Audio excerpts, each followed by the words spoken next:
What's up, everyone? We have another episode of The Mandalorian to talk about. This is the second episode of our after show thing. I don't know what to call this. Yeah. But Everyone else has like cool names for their after shows. they're all taken. Yeah. All the cool names are taken. So We're just us. This week, we have the Imperial Senate Broadcast joining us to discuss this episode. We have Claire Stribling, Charlie Ashby, and Nikki Kumar. How's everybody doing? Oh, splendid right now. Living the dream. There we go. Yeah, doing great. Thanks for having us. Great. Yeah. Yeah, I'm excited to do something with you. Well, for 2 days in a row, actually, I guess. Yeah, technically. We're taking over Star Wars Explained. Has it been 2 days? The week has been very strange. It's been Tuesday for a week. Yeah. But yeah, we don't really have any format for this show. We are just going to talk about the episode for a while, and then we want to make sure we get some fan questions. So we'll start doing that at about half an hour in. If you want to, you can go ahead and leave some super chats, and we'll answer those first once we hit the half hour mark. But wanted to just open it up to you guys. What did you think of the episode? Good, bad, somewhere in between? How'd you feel, Claire? You know, after such a crazy episode like last week, I completely understand why maybe we've, given us a little time to breathe into the next one. And like as the salacious crumb queen of the Imperial Senate podcast, I don't want to claim anything further beyond that. Like, we love the weird. We adore the weird. We bask in it. Even when it's nightmare fuel weird. And so this was a really fun episode for me. It wasn't like life-changing or groundbreaking, except that the special effects were on par with last week, which is wild. That, they've just really stepped it up this season, and I'm really excited to see them continue to do that. But no, I had fun, I fell in love with a beautiful frog woman and her story and her children. And for the first time in my life, I felt conflicted about Baby Yoda, which, is something that we're dealing with, step by step. It's a process. But no, I enjoyed it. I had a lot of fun. And, live action Kryknas gave me spider nightmares last night. And, we're dealing with it. But other than that, great time. I enjoyed it. Molly, you had a similar experience. Yeah. So we woke up early this morning to watch the episode, and Alex went off to do work, and I swiftly went back to sleep. And I did have like several spider nightmares. No. Right off the bat. And I woke up and I was like, oh my God. Ugh.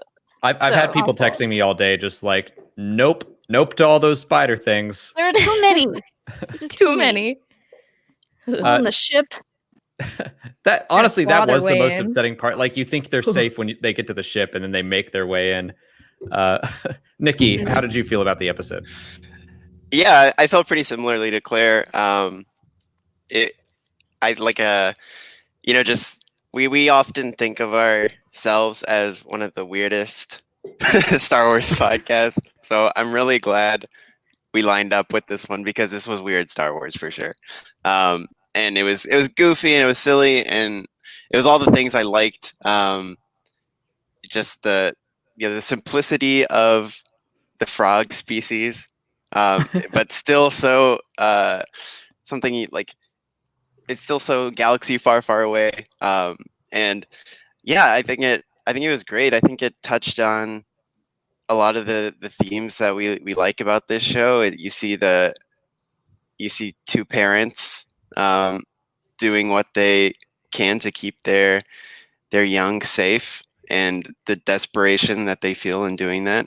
And I thought it was nice, and I think it is still kicking the story forward. And they could just have the Mandalorian planet hopping to one beat, but I think having time to stretch it out and show different things and expand character, I I think that's what makes the show really pop when we get the big set piece kind of episodes.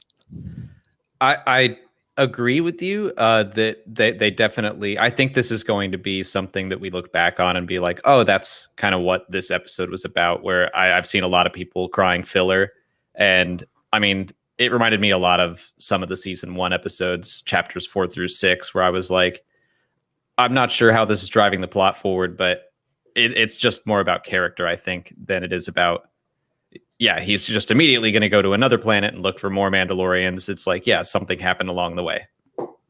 Yeah, it's kind of showing how Din and the child's relationship has grown. Like the way he like runs back into his arms after getting caught up with those guys, and then later he kind of like snuggles up to him when it's cold. So they've developed a nice, adorable relationship. He talks to him too. Yeah. Like first. I wish that he had a nickname for him that it wasn't just "Hey Kid." Yeah. I think he would have named him something by now, but Charlie, how did you feel about the episode? Yeah, as soon as the episode finished, I knew I was going to get angry with Twitter because I just immediately thought, look, if I see the word filler one more time, I'm just going to, I just don't understand why filler has become this sort of negative term in terms of the show. I think that after season 1 and chapter 5, which was my least favorite episode, I don't know how you can watch last week's episode and then be angry at filler when, a lot of that helped flesh that episode out. So for this one, it was kind of more about delving into the relationship, about being a parent, like Nikki said, doing anything possible to keep your child safe, seeing that connection a bit expanded a bit more. Like, there's no point watching the Mando deliver the child if we can't see him develop that relationship with him.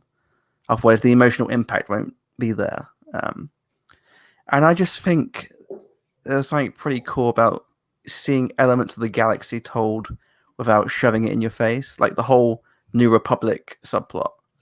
It tells you a lot about the galaxy with just 2 pilots, which is pretty cool in my opinion. You want to expand upon that a little bit? Like, what did you find from those 2 pilots and their story? Yeah, for sure. Like, it tells you like how the New Republic is just letting people get away with things. Kind of, they're like, look, we know you've been dealing with some tricky stuff, but you also helped out here, so we'll let you go. Forget that little arrest warrant over here. Yeah, like we joked about it. We joked about it being like, maybe this is what Favreau meant about the First Order showing up. Like, hang on a second, you guys are stormtroopers, but you also donated to the local charity, so you can get out of it. So yeah, it's kind of fascism small begins. Exactly. It was those small little elements that sort of expanded a bit of the universe and gives you a hint towards what this galaxy is like now. Yeah. Yeah. Of cool stuff. I liked the connection with, was it episode 6 of season 1? Yeah. Where they run into, and yeah, Dave Filoni's pilot character is the other guy, so like he was there, he knows and recognizes the ship, so I thought that was cool. Nikki made a really good point about the helmet compared to season 1. It's a new helmet, right? I think so, yeah. Mm-hmm. Yeah, Maybe I think, got a promotion. I think it or picked something. up like a little wolf pack symbol on it or something. Maybe that was part of the deal. Yeah. Like Dave was like talking during the gallery about how he didn't want to be in an X-Wing cockpit, and John was like, no, you're doing it. And I like the idea that now every season he's just going to keep putting Dave in an X-Wing cockpit. It's like, well, can I at least have a wolf on my hat? Like, he's going to have like, be surrounded by them. And there's something heartwarming about him picking or I like to think he picked the R5 unit. Just, it's a nice touch with their goofy eyes. Well, Molly, we haven't gotten to you yet. What did you think of the episode? I wasn't blown away by it, and like my first reaction was kind of like, oh, huh. It was terrifying, one. Baby Yoda was adorable, but at the same time, every time he ate one of the eggs, I was like, "This is the end of that species. Stop!" But yes, lots of adorable Baby Yoda moments. So that kind of saved it for me. But then, as I started reading other people's thoughts on the episode and all the stuff about parenting, and yeah, you've got Frog Lady, is that her official Literally, title? that's her, her name in the credits. Frog Lady just trying to protect her eggs, and Mando just trying to protect the child, and they're just trying to get there. People have been laughing about in the subtitles. There's one part where it just says "Frog Lady speaks frog." Yes, yes, I died. That and Dr. Mandible were the two subtitle moments. Oh yeah, Dr. Mandible. She calls him Dr. Mandible, and the subtitles also call him Dr. Mandible. I'm like, I am so happy right now. This is beautiful. I love the fact that this episode is directed by Peyton Reed, who did Ant-Man, and there's a giant ant in this episode. Well caught. Well caught. Yep. Beautiful. That's someone, I saw this on Reddit. I can't take credit for it, but they were like, "What's he a doctor of?" And someone said anthropology. No. Love it. Yeah, I kind of had the same reaction that Molly did, where I was like, this is even what I've come to expect from the show, that we're going to do like an adventure of the week, and it's not all driving the main plot forward. But I do find that those are the episodes I enjoy the most. More stuff like last week, chapters 3, 7, 8. Like when they do these little side quests, I find that it takes me a little while to really get them and what the point of them was. I'm like, I trust that there is a character thing that I'm gonna recognize later down the line, but like my immediate reaction is like, I wish we had some extra action, like at least get to Trask or something. But overall, I didn't think it was bad by any means. I still found it enjoyable, and I really liked all the Krykna spider stuff. Like the second he opened that egg, I was like, oh no. But in a very excited way. I'm glad that even though like we've seen it in Star Wars Rebels, seeing it in live action is kind of a whole new bag. Yeah, I think this episode's gonna do well once we get the next episode. It's gonna be a really good setup for whatever happens in chapter 11. Because Frog Lady, we've seen her on that boat in the trailer, so it's like they're still gonna have a little story together. So it's gonna be just building off of that. I can't wait to see the romantic reunion between Frog Lady and Frogman. I'm gonna cry.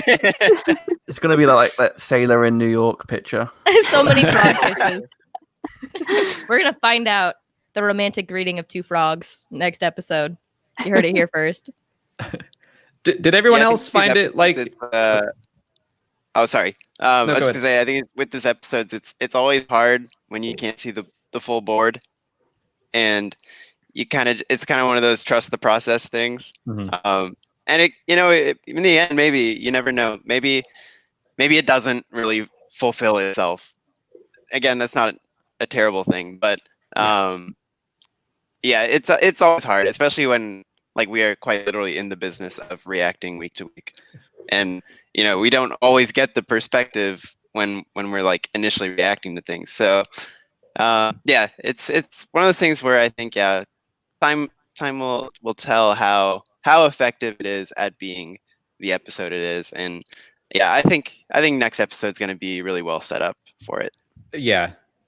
I definitely think that also some of this might be coming off of just how much I loved the last episode.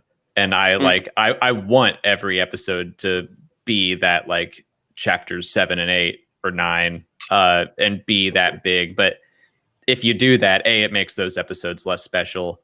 And B, that's just not realistic. Like they can't all be bangers, Alex. Yeah, exactly. I know. I want them all to be bangers, but like this is still keeping me like it's my weekly dose of Star Wars, and I love it. You want it to be like Sonic the Hedgehog, where every episode ends with a different crystal, but instead of a crystal, it is just a different Tamora Morrison cameo. Yeah. Ribbon wreck. Finale is cut. Yeah, what is Cut Lawquane doing? The Mandalorian will tell us. That's the question that everybody's asking. Interesting. Series bringing up, finale. bringing up Boba Fett, it made me think like, okay, when are we going to see him again? Because we've left Tatooine. I don't know that Boba Fett is going anywhere anytime soon if the slave one is still around. So either he finds them or they go back to Tatooine at some point. Mhm. Well, it's Rise of Skywalker rules. He has to stay there for the rest of his life.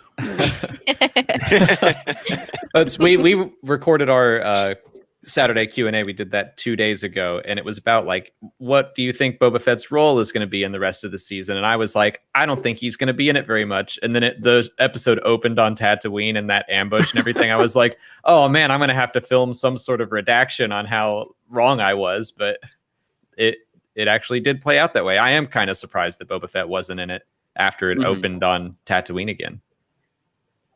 But did anyone have like a favorite moment that really stuck out to them? The Yeah, X-Wing there was chase. Oh, that So was cool. good. There was a visual effects moment which I really loved, which was the bit where the giant spider was on the top of the cockpit, and you can see the condensation around, like the icy condensation. And as you heard Charlie, Also- stop it. We did this earlier and I hate it so much. but you could see the actual like the drag marks of the little feet, and it was just great to see that. Yeah, I thought that was a loved nice it. little I really detail. loved that a lot, Charlie. I'm just doing that to wind you up, Claire. Yeah. I hate you. The Imperial Senate is disbanded after this episode. Ugh. I do Mine think has the nothing to do with Crickness. Mm-mm. Yeah. Not a single thing to do with Crickness. Honestly, this is actually kind of lame. Finding the frog lady in the hot tub, that's like the stupidest thing. But when we found her just chilling, getting her thing on, she's got a talent for finding the vibe. That's such a stupid little thing, but I've just at 3 a.m. delighted so much in it that I was just like, yes, that's my girl right there. That's solidified. And how quickly she changed back into her clothes coming Very out of that fast. hot tub. I was like, dang. Yeah. Quick change. I mean, if there's spiders around. That's fair. That is real fair. You might I see me mean- change it pretty quick too. There were so many cute Baby Yoda moments for me in this episode. However, I think my favorite part is the jetpack. Yeah. Oh my god, When yes. he's like, "Go ahead, take it," Yeah. and then you just see him go up and then come back down. The opening sequence, I think, was my favorite part of the episode. I really enjoyed that fight. And yeah, I liked the jetpack thing, but it's also still one of those like, it's played for laughs. It is pretty goofy, but it's also like, okay, well, he just lied to that guy and killed him and was holding his child like, hey, watch this. And they like enjoyed that together. And I mean, we kind of joked about the eggs earlier, but I do kind of think maybe it's more of that kind of like dark side of Baby Yoda, that he's not that was the worst thing in the world, because I hope they were just unspawned eggs, like unfertilized, and he wasn't eating children. But I don't know. I get the sense that like he just can't be controlled, that Din isn't doing enough to actually parent him. And with the Force involved, it's just going to get worse and worse and worse. Yeah, he's in his terrible 50s, terrible 2s. He's really testing him. He's like, I'm gonna keep eating these eggs, but Right. then I'm like, okay, is Mando even feeding him? Like, feed the Right. baby. He's He's obviously clearly starving. He didn't even want that little like when they were eating dinner and he had the little like plate like tray of food. He didn't even want any of that. He was just looking at the eggs. I'm not gonna lie, like his plate looked pretty good too. Like I would have eaten that. But he had his eyes on those eggs. And like I thought maybe he'd learn his lesson by the end, but no, like the last shot is him like popping another one in his mouth and like After staring at the mother in the eyes, there's something wrong with Baby Yoda. I think we need to have an intervention of sorts. Got a dark It- sense it- of humor. It's also just very childlike for them. Maybe he's not actively hungry. He's just putting things in his mouth. Like, because that's a very child thing to do. Yes.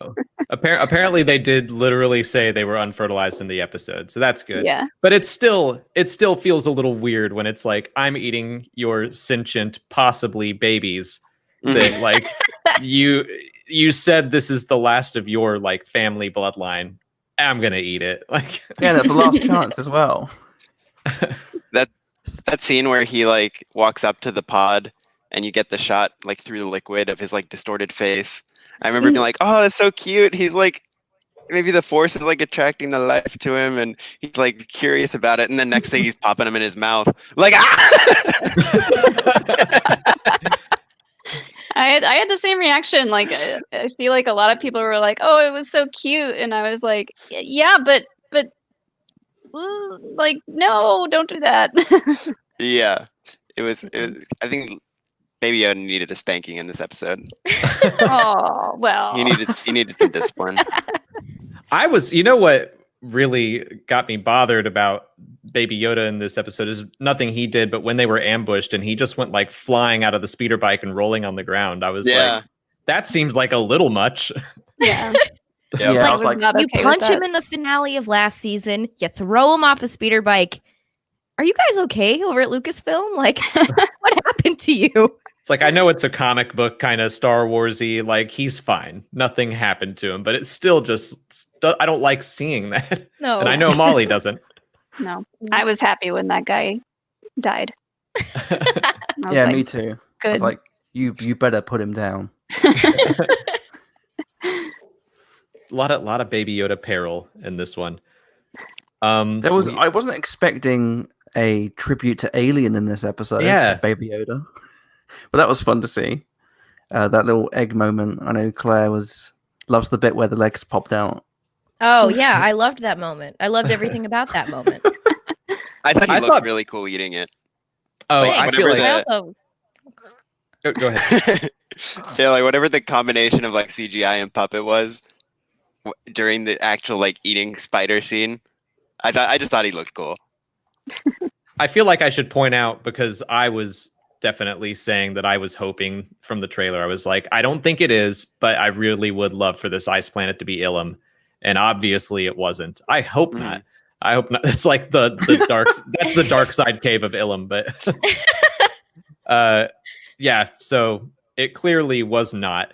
But I did for a second think I saw like all those eggs, and I thought it was maybe some sort of ritual, like, oh, someone stacked a bunch of stones in here, and the reveal that they were spider eggs definitely caught me off guard.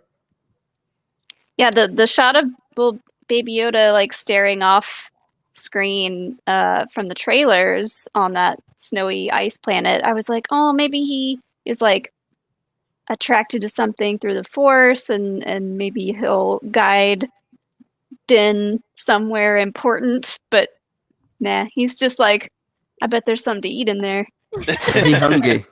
But that's always just what Star Wars fans do. Like we say these things and we put way too much importance on what's happening, and it's usually something much, much smaller. I thought it was Sometimes really babies got interesting as well.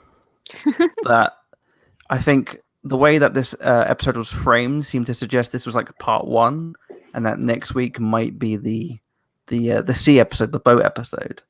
Yeah. And if that's the case, then apart from Navarro, most of the trailer has actually just been shown.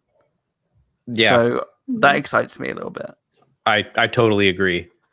And also that seems like, yeah, next week we're going to get to Sasha Banks, whoever she's playing. Like it feels like next week probably will be another like a plot heavy episode, and maybe we'll bounce back and forth.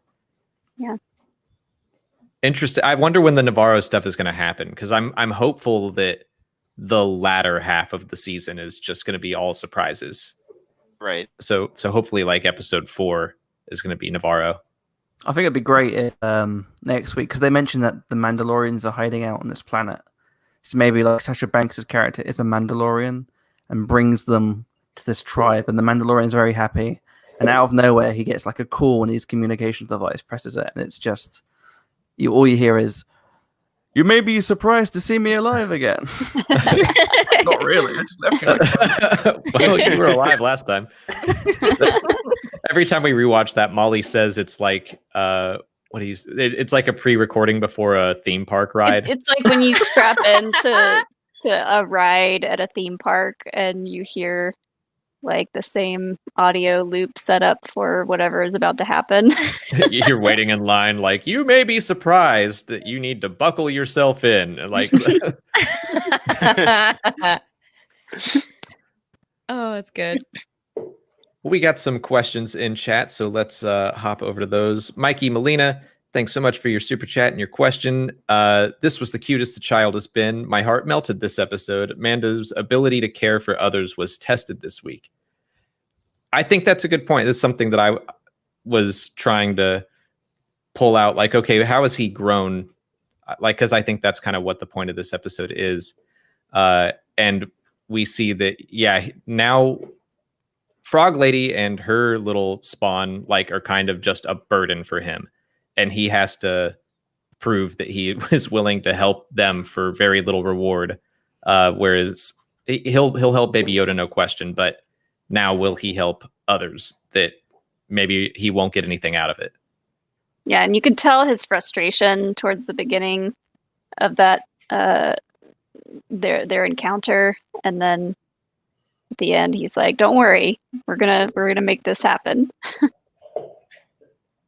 Yeah, I thought it was funny that last week we were all sort of like celebrating the fact that the Mando was very nice to the Tuscans. It was like, look, we should respect them, respect their culture, speaking their language, using sign language. And then this week he's just straight up says, I don't speak frog. Wow, 2 steps forward, Mando, 1 step backwards. Yeah. We're never perfect people, right? Like, we're comfortable when we know what to do, but when we don't know what to do. I also really love the fact that the Frog Lady was so she's so desperate to get these children to safety that she ends up rigging that whole droid system just to do a translator. That was really cool. I really like that. Yeah, She's a woman of many talents, you know? Beautiful, stunning, fabulous, talented lady who knows how to party. So, what they're saying. I believe it was the same actress that played Kuil. Mm-hmm. Oh, was it? Yeah. with makes C. sense. Bradley Baker. Yeah. He was making noises for her. Very awesome. I really love that scene with the taking over the. Was that droid? Was he called like Zero or Yep. something? When she overtook his voice to translate. I really love that, and I think it's like we know Din has that heart of gold. Like episode 1, immediately he didn't want, like, he saw the baby and was like, I don't want it dead, you know, and he wanted to help it. And I think having that scene where she really lays it out, and she lays out that desperation, and she appeals to his Mando-ness as well. I think it's further proof that, you know, he the sort of disparity between helping the Tuskens and not being sure what to do with this lady. I think it still proves that Din is, you know, has that heart of gold and can and does, you know, want to do the right thing in the end. Well, I mean, I think that Din is still getting used to being the good guy. I see chapter 3 as like him going from, no, I'm a heartless bounty hunter to, no, I got to help this child. And then from there, getting better and better. So it's only, who knows how long it's been, but probably not that long. He's still kind of finding his way and being good. And I also, chapter 6 was one that I felt was very character focused and not plot driven, but then a lot of stuff from that episode came back today with the New Republic pilots and Zero, and showing that, yeah, in chapter 6, like they talk about how much he enjoyed being bad, but now he's being rewarded for the good stuff he did on the prison ship. Mm-hmm. I loved that when you mentioned the Frog Lady brought up his creed. Like, it's kind of a, like, it reminded me of when R2 plays the message for Luke, and Luke is like, come on. Cheap Man move, is like, pal. oh, okay. Yeah, cheap move, but touche. I mean, that's something I like too, that she brings up just like a, hey, you're supposed to keep your word. And it's, I think that this is something that like the Jedi did too in the prequels, that they get too focused on some of the details of their code or whatever. And he's like, yeah, I gotta keep my helmet on all the time. I can't take my helmet off. But when someone's like, hey, you should do what you said you were going to do, that's part of your creed as well. He's like, like, It definitely, it feels like a season-long arc as well. Like the idea of what does it mean to be a Mandalorian, because it all ties into every single one of the characters, really. Because you got like, Boba Fett, like, is he a Mandalorian? Is he not? That's the whole sort of difficult question with the armor and everything. Cobb Vanth, obviously, we know he's not a Mandalorian, but he definitely followed through with those sort of like he followed through with Mando's route and gave him back the armor. The whole thing with Moff Gideon, he's like done all this stuff with Mandalore. Everything ties into that sort of overall story. So I like when it sort of fits in a little bit together. I agree. I think that's probably going to be a series long arc instead of just the season. For sure. Another super chat from Robert Bush. Thank you. I was half expecting Boba to rescue Mando when he was ambushed at the start of the episode. Pretty happy he didn't, though. Pretty good episode. And then live long and prosper. I like to think that Boba Fett was sitting back just like watching, be like, I do want to talk about, what was Boba Fett doing? Like, did he know who he was watching at the end of chapter 9? Was he like, there goes my armor, I guess I'll do something else? Or like, I wonder what he was doing. I'm curious too, because I feel like, well, I kind of have the feeling that Boba Fett's like, I'm too old for this. I think that maybe it's one of those things where he was kind of out and he may get dragged back in by the end of this. Just because I personally can't understand at this point him seeing his old armor being taken off of Cobb Vanth and taken with another Mandalorian. If he identifies as being a Mandalorian in any sort of way, he could be like, hey, it's mine. I just don't understand why he would just let him leave with it and not, unless he's tracking him down in Slave One, which please give me Slave One in The Mandalorian. I want to really want to see Slave One. But yeah, I'm very curious as to what is going on with him. Random Boba spotting. I wonder if he. Sorry. Go ahead. Yeah, I was just going to really quickly say there was a lot of camera work on the armor too at the beginning. Yeah, there was. So I was like, I was really expecting something, but I mean, like I guess we're still asking questions. Then I guess that's fine.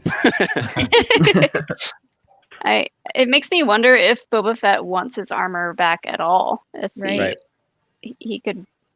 I mean, I hope that it comes up, and I hope that at some point he addresses it. But I have a feeling he's like, no, that was a different time in my life. Or maybe he just really doesn't want to go near that jetpack. Yeah, he's like, I don't trust. I just want the helmet back. That's all. Yep. He watched the jetpack take out the Raider in the beginning of this. He's like, yep, I'm definitely out. That's way too familiar to me. I'm done here. Sleep of Giants says that the spider lady was just trying to be a parent too. That is a valid point. Not a bad point. Being terrifying while doing it, but fair. Definitely gave me a Chamber of Secrets vibes, that whole sequence. It made me think of Shelob. Yeah. I was definitely expecting like a little Ron Weasley in the car to just appear and save the Mando. It is true though. Follow the butterflies. The spiders didn't attack until Baby Yoda ate one. Yeah. So it is kind of like he is encroaching on their territory, and then the mom, well, both parents, I guess, are just trying to protect their young. Baby Yoda. And he's 50, so he's got there's no age excuse. Right. Baby Yoda is the true villain of this episode. He truly was an instigator. Yeah. I wonder if Frog Lady's going to figure out. I kept waiting for the shoe to drop to be like, I'm counting my eggs and several are missing. I don't think I can handle that. No. Yeah. You could just be like, oh, I think you left some in the hot tub. That's what it was. We dropped them. Speaking of Frog Lady, Mr. Pex, thanks for your super chat. Frog Lady is my new favorite character, or maybe Dr. Mandible. I was also really glad the snow planet wasn't Ilum. Really dig all the new locations. I do agree with you. Like, I was excited about the idea of maybe Ilum because of the child and maybe what it meant for their hunt for Jedi or whatever. But yeah, I think that the safe bet is usually like, if it's another desert planet, unless you see like the Lars homestead, just assume it's a new desert planet. Or the twin suns. Right. But I want to give some more love to Dr. Mandible. I have seen people being really excited about him. I think he's pretty great. Yeah, and like interesting that he has this information. And Right. on one hand, I was like, oh well, Din's really going out on a limb, trusting this giant Ant-Man, and his source or whatever saying that he knows or has seen Mandalorians. But on the other hand, what other choice does he have? He needs any lead he could get right now. I mean, he's got a PhD. It's got to make him pretty reliable, right? Unless he's like Dr. Pepper. But He's a learned man. he is a learned man. I also just really appreciate the name. It's of like vintage Star Wars, like Snaggletooth. like Face. Yeah. Dr. Mandible. There we go. Walrus Man. Walrus man. Man. Hell yeah. These names are like, sometimes Jon Favreau like can't be bothered. It's just like, no, it's the client, it's the child, it's the Mandalorian for a while, Frog Lady. Frog Lady. But we're truly blessed to get Dr. Mandible as a name. Yeah, the character creation names, you just go to autofill for like a document when you're doing a new account, pick one of the listing, and then you look at the first animal you can see, and he's like, Doctor. He's just an like Mandible, Dr. Mandible. Anonymous gopher. Yeah. Just reading Google Docs. Crumpet Meister says, enjoyed the Din's bad day, ambushed, cheated, hoodwinked, pulled over, crashed, frozen, only then spiders. And was that little bandit at the start a derobed Jawa? Thank you for your question in super chat. I don't think so. It looked like I don't know what this thing or person is, but I believe it was speaking to Rey in The Force Awakens. Mhm. Yeah, It looked that's like what the I same. thought. When she's Yeah, cleaning the part. Yeah. I knew I Yeah. recognized it, but I didn't know until after the fact, and somebody posted that picture, and I was like, that's what that's from.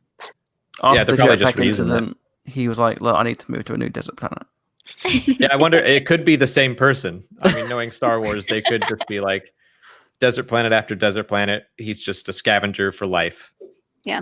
It's like Constable Zuvio being at the fighting ring in the last episode. I love it. I love when they just grab the they just walk through the creature shop and they're like, this looks good, this looks good. There we go. Yeah. We're gonna use that. And they're like, no one will notice. They're all in the Yeah. background, and we notice. We always No one notice. will He does. notice. And R5 made another quick cameo as well this week. which was Yeah. nice. Who did? R5. Oh, yeah. I love that. Yeah, he's just hanging out in that bar in the cantina all the time when he's not Yeah. at Living a work. good life. I would have liked this episode to have been called Mando's No Good, Very Bad Day That's or something like that. The no good, very bad day. basically what Crumpet Meister is putting forth. I really hope there's a vacuum cleaner on the Razor Crest after all that yeah. spider web. Yeah. I think it's Gonna be gonna be like- called space. Oh, good Sucking it all out. That is true. I like how he's just like, we're going to close the door and hope for the best. Here we go. I'm gonna take a nap. Yeah. Yeah, I'm That- definitely sleeping through that uncomfortable ride. Sure, that's what's Yeah. gonna happen. that was the 2020 mood. The whole 2020 mood. And like he even made a joke about it. He's like, wake me up if the cabin decompresses. Just kidding. We'll all be dead. He's like, look, if it happens, it happens. Is Classic that the dad first joke. time we've ever heard the phrase "sweet dreams" in Star Wars? Hmm. I mean, I can't think of another. Oh, you know what you just reminded me of, though, is when they said, may the force be with you, the Oh, pilots. yeah. Oh yeah, Or when he said it to them and they said, and also with you. And also with you. I was like, oh my God. Like, because that always just kind of goes off in my head. Like, I grew up Episcopalian, and That's just like what you say. Peace be with you, and also with you. And so I was like, they actually said it in universe, made me laugh pretty hard. Total Catholic mass vibes going on right there. And you could tell Den kind of felt weird saying it. He was like, I hope people actually say this to each other. I kind of wish it were flipped, where they say, may the force be with you to him, and he goes, and also with you. Because then it's kind of like do people say that to each other? But I also like the vibes, kind of like Finn in The Last Jedi, when he's like so proud of himself. He's like, may the force be with you. And Rose is like, wow. Yeah. It's like his version of the autograph. Right. That Norwegian guy, thank you for your super chat. Disappointed that the water planet next episode is not going to be Mon Cala. I had hoped seeing that planet in live action. You never know. We might.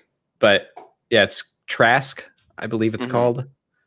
Which Frog Lady said it's the only planet that is hospitable to their kind. To which I say, why did you leave that planet? Exactly. Maybe it wasn't her choice, but yeah, maybe she got enslaved or something and she escaped. Or she had career plans and she wants to settle down now. She wants to go home. Mom.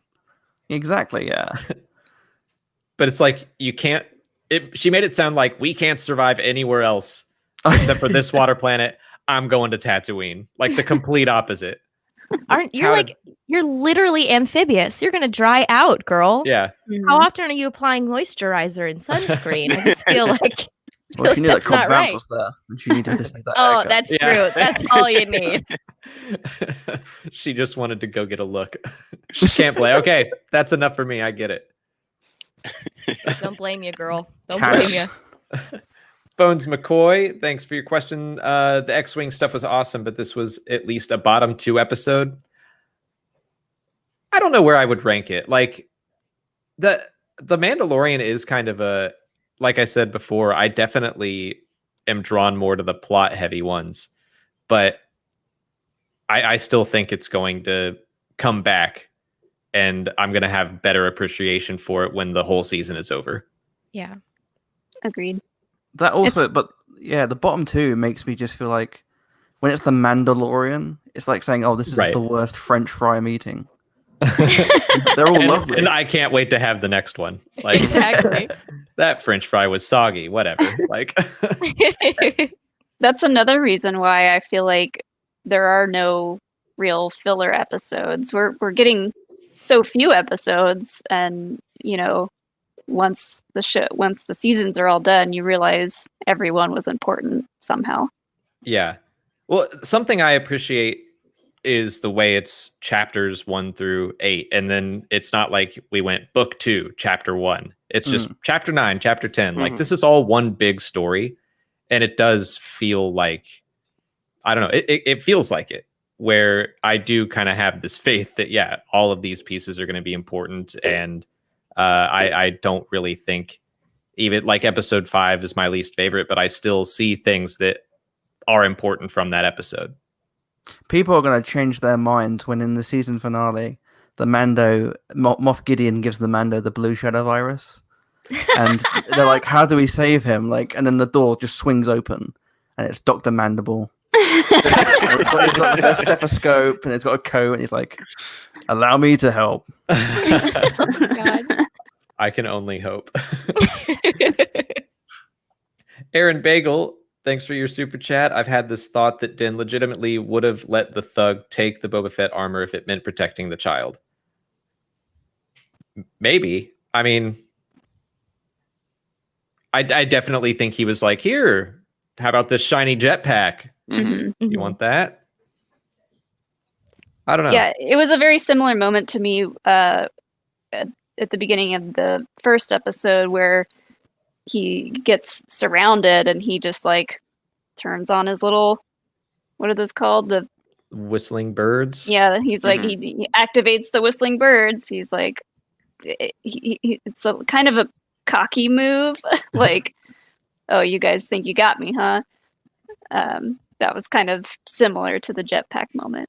I did have like a little thought of like, oh, he's going to lose his jetpack. He's downgrading his stuff. But like the second, I don't know, I saw the way that dude was holding it. I was like, oh no. Poor man. This poor kid doesn't know what he's in for. Rough day. Yeah, I don't think that he would have let that little dude get away with the Boba Fett armor. But that being said, I still think, child safety is coming first.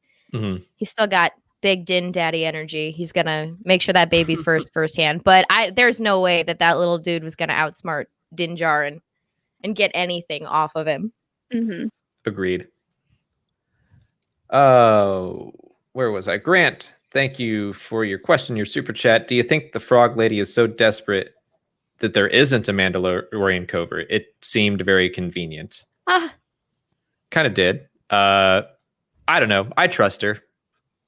Well, and she's just saying that her husband saw Mandalorians and he is promising. So she's just going off of his word, I think. But I mean, she's desperate, but so is Din, right? yeah. Like he's looking for any morsel of information that can get him going, because the one he got didn't even give him a real Mandalorian. So Yeah. So yeah, I think it's desperation on both sides, and yeah, maybe he's right, and maybe there isn't anything there, and we get a whole different sort of side of a story. I don't stand for this Frog Lady slander. Thank you very much. We'll tie them to a lamppost and let Baby Yoda just eat the rest of them. Oh my God. No! You wasted my time. You damaged my ship. Come on, Baby Yoda. Come on, kid. Here's some dinner. Dark Charlie. Wow. Glad Charlie's not writing for the show. Well, about that, something else, guys. the Dr. Mandible spinoff. Oh my God, Alex! Don't get my hopes up like that. I'm here for it. Lawrence Fletcher, thanks for your super chat. Just says Baby Yoda likes eating other babies. Yep, that's a timely comment based off of what Charlie was just saying. Robert Blush, thanks for your super chat. Nice to see the cantina full again. Real A New Hope vibes. That's a good point, because it was like straight up empty in season 1. It was just like droids, and I think Dr. Mandible was there, but was he? I believe Dr. Mandible was in season 1. Oh my gosh, we're so blessed. I got to go back and watch that episode. I can put up with Toro if that means Dr. Mandible. I was gonna say maybe it was because it was daytime, but I think it was daytime both times he went there. Oh, it was nighttime in this episode. Oh, okay. Maybe Well, then yeah. maybe Peak that's hours. why. Yeah. Maybe the party just follows Pelly. I I believe hope that. so. 100%, I believe Now, that. that's the spin-off I want to watch. Pelly's I love powering the her. Mos Eisley local economy. I just making sure everyone goes out and spends credits. Yeah. Cantina. What a Do queen. you think Dr. Mandible's getting drunk before surgery, though? Oh God. It's like, I can't lose another patient. Oh my. Love the idea of like this surgeon with 6 arms. It's very reminiscent of Dr. Ball from Robot Chicken. Yeah. Oh my God. Yeah. That's something I want canonized immediately. Good heavens. Like only 3 of my arms are drunk. Jesus. The others are just fine. Kylie Petrano, thank you for your super chat. Really, why does it have to be spiders? Like, I don't want to fluff my pillow during this. We got dragons and ooze spiders. What next? Better not be snakes. No. It has been very creature heavy this season. Mhm. Yeah. I can't, like, season 1 wasn't, and this may just be, I don't know, extra budget. Because the special effects do look very, very good Mhm. for a show like this. But I'm I all don't for know. creatures, but I prefer them I prefer them not to be spiders or snakes. Like Great Dragon was very cool. But please, no more nightmares. I can't have any Star Wars nightmares. Haven't happened since I was a kid. Don't want to go through this again. Perfectly balanced as things should be. You get Anthalip one day, you get creepy spider the other. You got to give and take. hopefully next week it's just stuff on the water, no. I don't know. I guess you could be like a water serpent or something. But No. Jane Dalton, thank you for your super chat. I feel like the Mandalorian needs to invest in better locks in his ship. The baby can't just push through. This is not the first time. I mean, Din's parenting is all over the place. Like, he's still just like at the beginning of last week's episode, walking around this graffiti planet with the pram open. Like, you're being hunted. Like, he says today that the only reason they're staying alive is because they're like going at hyperspace and moving quickly. And it's like, well, maybe if you would just hide the baby a little bit. That could help a little. I don't know. Maybe he Not just scientist. knows he'll find a way out somehow. It's like, Just gave up. To be fair, he was raised by Death Watch. I don't think they're the best parents in the Yeah. galaxy. But like that did raise a very interesting image in my brain of the Mandalorian installing those little baby locks on every door, the ones that you keep them out of the cabinets. Oh my god! And just watching him try to open a door that he has baby locked. Oh my god! Outlet I need it. protectors. Yes, Did outlet you- protectors. that's when Baby Yoda's like, okay, time to practice this force again. Yeah. Did you see Yes. that Lego short that was released this week with Mhm. Baby Yoda? Oh, I haven't watched it yet. It's super cute. That definitely reminded me of this episode. A lot of the stuff in that was very much episode like this episode. hmm But when you said about like the locks and stuff, I just thought, yeah, he's just gonna use the Force. Let's just be honest. All those locks are just gonna be Force. Force or no force, those things are hard to open. I'm just saying. I did like the little hammock that he has set Oh, up for the yeah. baby. Yes. That was very Adorable. cute. Was that what Queel made for him in episode or chapter 8? Was that the little bed where he's just like, screw you, Cara Dune, I'm gonna make a way better bed just to show you that I could have freed myself from the Empire with my own 2 hands. To be honest, that is like, as far as a bed goes, Queel, can you make me one? That looks great. I did burst out laughing when Mando crawled into the bunk in full armor. Yeah. And it reminded me of in Rebels when they go to the Sky Strike Academy and like they all go to their bunks and like the dude like sits down in like full pilot like uniform like sits on his bed. And I'm like, man, is this just how people sleep in Star Wars? Like, Yeah, it's like it is no obvious. change. He's It's like, we're by not the we're not time I making get another model. Yeah, by the time I get all this stuff off, I'm gonna have to put it on again. Something's gonna Yeah. happen. Might as I like the well. idea of him being like, I need to put my pajamas on. Just put slippers on and then goes to bed. You know, like, Like being little a hat. parent. Being a parent to Baby Yoda is like kind of like when you go out late at night. Not that that's something we really do anymore because COVID. It's like when you go out, go to a bar, you come home late at night, and you're like, I just don't even want to take my makeup off. I'm just gonna lay down. I'm going to bed. Yeah. I'm so done. That is the Mando's energy, trying to chase Baby Yoda down all episode and make sure he doesn't eat any spawn. Just so exhausted. Gonna leave all the armor on. Kids these days, too tired to even take it Maybe off. Palpatine should have hired Baby Yoda to deal with Rey. Oh God. Just mean, wear I her think- out. I think we're still gonna see Baby Yoda go darker and darker. I think the Force choke on Cara Dune was just like the start. Unfortunately. Yeah. It's a dangerous seed. I'm scared. He has to go to parents' evening. He gets told off by the other Go to parents. PTA. I'm also now thinking about the earlier thing with the going to sleep with your makeup on. That's one thing, but Mando's going to sleep with like live ordnance on. Like what if he like rolls on a grenade? Like, you know, like my guy. He does have those bombs, and like all that you need to do to arm him is like press it a little bit. Yeah. It's like He's boop, bomb. Living on the edge, man. That is a He's valid just- point. Does not care. Too tired. Yeah. If I die, I die. I just want to go to sleep. Oh man. Renau, thank you for your super chat. After last week's episode, I was okay with a little slower episode this week. If last season was any indication, then even a filler episode, quotes, will have future implications. I think we all agree with that. Mhm. Yeah. No Elijah filler Neal? Filoni. That's Yeah. what I think. I think you're right. I mean, a lot of people would say, "Oh, filler about Star Wars Rebels or Star Wars Resistance, but like, who'd have thunk the space whales were going to come back? Purrgil, baby. So you know what, Charlie, you might be right about Dr. Mandible.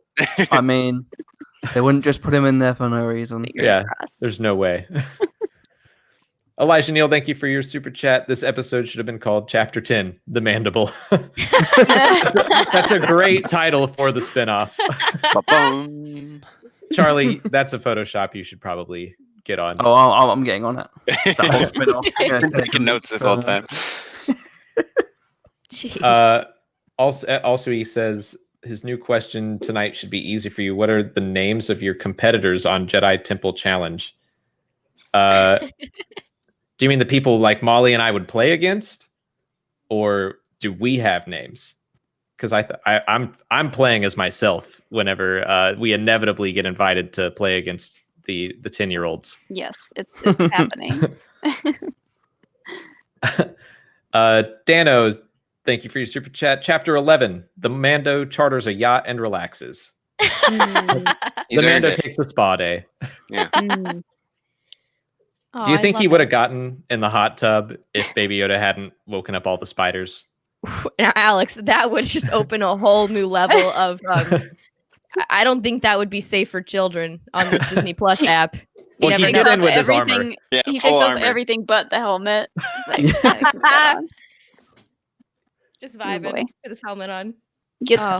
get some fan art going, guys. I bet he has Here we go. Beskar underwear. Like chastity Mandalorian belt. chastity Yeah. belt, yes. Oh man. The blaster This is the bolt just way. deflect off it. This is the way. This is the way. That's what it says. Yeah. Right across the butt like a pair of juicy sweatpants. Robert Bush says, I bet Mando wished he had Kuil on board. I bet he did too. And We all do. I'm still like, I wonder what exactly it meant that Kuil had to die, why he had to die at that point in the story last year. And I think maybe part of it was so that Din couldn't constantly rely on this excellent caretaker. Yeah. When they said they wish he was on board, do they mean like before he died, or because Baby Yoda would have just swallowed that up? Baby Yoda just eats anything flying around. He's like, it just cuts to his like in the monologue. It's like, you saved me, you built me this amazing protection chamber, and then he just eats him like Kirby. Oh my.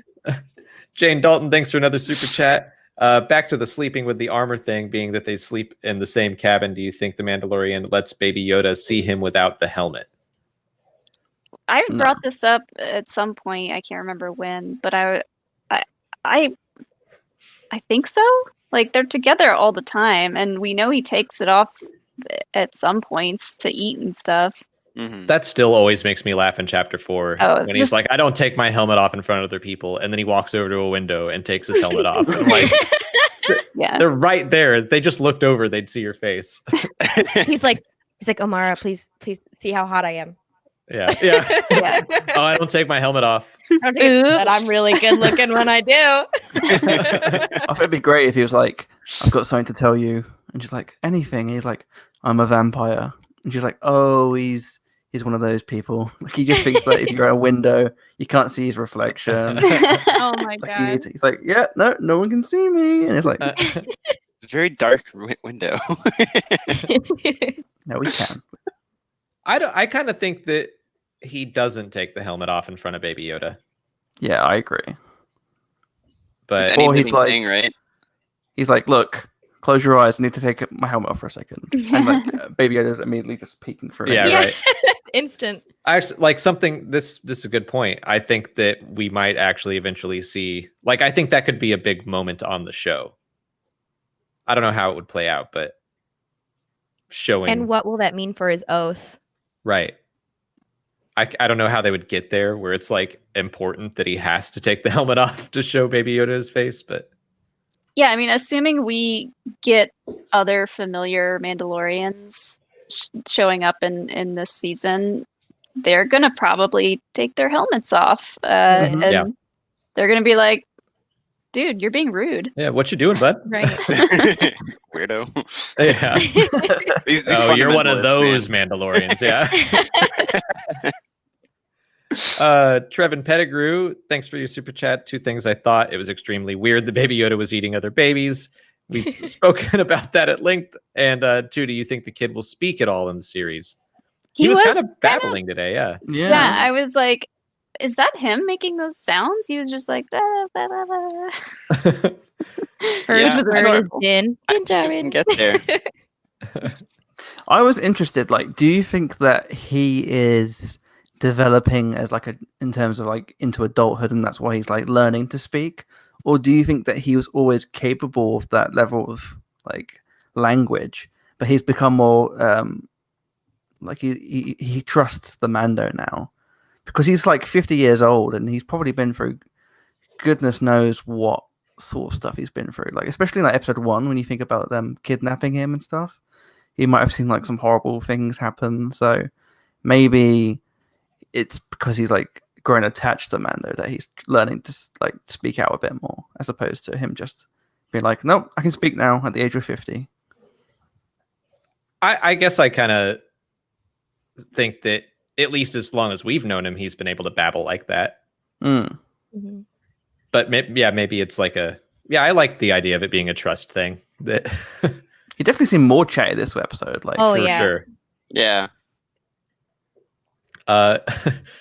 Dano's mom agrees. Called him a fundamentalist Mandalorian. Yep. And Bakey wants to make sure we know. Yep, the eggs weren't fertilized. I still think it's weird. I still think if someone's like, "Hi, this is the last chance for my family to continue on," and then you start eating them, It's still a tough look. Yeah, not a good it's not look. a great look. Yeah. Was it like a species wide kind of thing? I forget what she said exactly. She said for her family line. So okay. I don't think it's like we're the last 2 of our kind and we have to get back to Trask. I think it was just like, this is my last chance to have children. Please don't eat these. Yeah. And Din's like, why don't you just pick one up when on a bounty mission? That's what I did.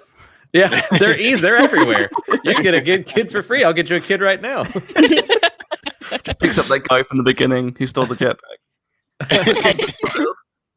I just had another thought about the frog lady that I loved when they're running back to the ship and she starts like hopping, jumping. I was like, yeah, get it. I thought she tripped and I was worried about her, but no, she's just moving faster. Mm-hmm. She's a Can someone put, beautiful, like, the- graceful swan. Honestly, that's what that was. Incredible stuff. Mhm. Like, can someone put the Yoshi sound effects in when the tongue came out? Yes. I just feel like if you don't like immediately feel like you're willing to throw down everything to protect Frog Lady, you need to go watch it again. And then watch it again until you finally understand how magnificent and precious this Frog Lady is. I do like Frog Lady. Our queen. Well, we've been going for about an hour, so why don't we close off by making some responsible speculation. Hashtag speculate responsibly. Trademarked by Force Center. But what do you guys think could happen next week? If we're getting back to Trask, I assume that's what's going to happen. Hopefully, yes, we see that reuniting experience between Frog Lady and Frog Man. Oh. I cry. Just the idea is just, love is real, people. Love is real. I think so. Like next week, if we're getting back, I'm generally in the camp of trying to keep my expectations low and to have them be exceeded. However, next week, I think that there's a lot that's going to happen. I think we're going to see Sasha Banks. I think we're going to go on a little boat ride. And I think she's going to take us to Bo-Katan. Though those are big hopes, big wishes. It's a lot to ask for, but that's where I think we're going next week. That would be an excellent final hook if And the I would last cry. scene is Bo-Katan. I was gonna say something similar. That Sasha Banks's character is somehow connected with Bo-Katan, but I also kind of like the idea that the little glimpse of what looked to be a prison break in the trailer is them getting Bo-Katan out from wherever Moff Gideon put her after stealing the Darksaber. So maybe she's connected to Bo-Katan and is like, look, here's what's going on. Mm-hmm. But either way, I want Bo-Katan. I do like that idea of maybe that becoming, okay, I'm hunting for Mandalorians, and then it becomes like, oh no, we know where the Mandalore is. Let's go get Bo-Katan. That would be awesome to kind of build up to that. Oh, yes. Any guesses, Yeah, Nikki, I feel like Charlie? I feel like if anyone's going to bring out any other Mandalorians, having Bo-Katan as that leadership role would be pretty cool. Like to see all these groups and sects of people like worried and in hiding. If they see Bo-Katan out in force, that could bring him back as a culture and sort of, unite. I definitely agree with Claire. Like, I think it would be pretty fitting if this filler episode led to a pretty cool reintroduction next week. Maybe it is like a mixture of what Claire and Molly are saying. So Bo-Katan is in prison, but at the end, Sasha Banks reveals their group of Mandalorians are Death Watch. So then you have a group of people who want Bo to be saved because obviously she's the leader. But two, obviously it ties into Din's background and his responsibility and his relationship with obviously this group that saved him during the Clone Wars. Yeah. So I'm going to say Death Watch are going to be in it. Whoa, big calls. Yeah, no, I'm honestly a really bad speculator. So I don't know. I'm just excited to see the things that have been hinted at. I'm curious what the covert's like, that this alleged covert on the planet. I really want to see Quarren in the fisherman's cap. I just want a lot of focus on him, to be honest. And yeah, just Frog Husband is really exciting. But yeah, I think I agree with all the other speculation. I think that's really cool with using this as the way to introduce these characters that we've sort of been having our fingers crossed for. And yeah, I'm just excited. That's about it. I'm kind of the same way, as I tend to try not to let things run away with me before we actually get to see it. Just enjoy the ride. Before we wrap up, we got 2 more quick super chats. Trevin Pettigrew is expecting that Baby Yoda was going to use the Force to get the spiders off the Razor Crest. I kind of got that vibe too at first. Oh my God, my cat is on my keyboard.